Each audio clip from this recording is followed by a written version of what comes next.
For the glory of the Lord filled the house of the Lord. Those words are recorded in 1 Kings chapter 8, verse number 11. You know, we sometimes use terms without knowing what they mean and talk about doing a lot of things that we don't do. And I think worship is one such thing. What is worship? Well, the term has to do with declaring the worth of God. Jesus said there's only one real kind of worship, one that's acceptable to the Lord, and that is worship that is offered in spirit and truth. But what does that mean? It's been said that a picture is worth 1,000 words, and in 1 Kings chapter 8, there is a picture of true worship for us to examine. Now, what we discover is that the glory of God was manifest in the house of God. When the children of Israel left Egypt, God led them through the wilderness by the glory cloud. When the tabernacle was constructed, that cloud filled the sanctuary.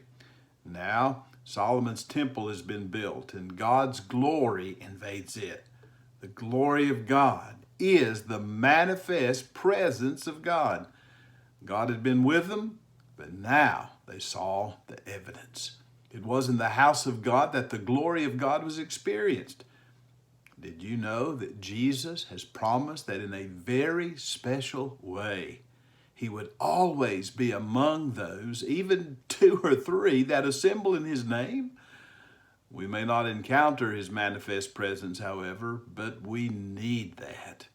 It is when man takes a back seat and God takes over. The minister sat down as God became the focus. And that's where worship begins. It's all about him. If we do not have an encounter with God, well, we haven't worshiped. Solomon goes on to share scriptural truth in verses 12 through 21. He's taken on the role of a shepherd. And that is what a pastor is. God's design was for his leaders to shepherd his people. That included the responsibility to feed them the word of God. Solomon's father David had been a prophet, and now we find the king preaching a sermon. In fact, in the book of Ecclesiastes that Solomon authored, he called himself the preacher. Well, here's quite a sermon. The theme of the message is the character and faithfulness of God. When we come together for worship, we must be drawn into a passionate pursuit of God. We see the face of God in the pages of the Word of God. We hear the voice of God through the Word of God. Whether that truth is shared in teaching or testimony, communicated in a song or in a sermon, it is the way that God speaks to us.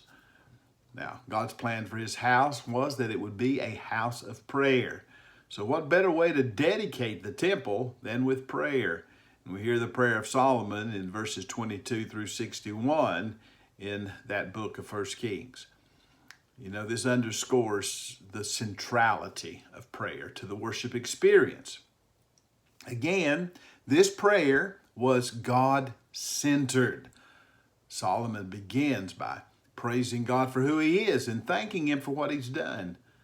And then in awe of God's holiness, he confesses the people's sinfulness.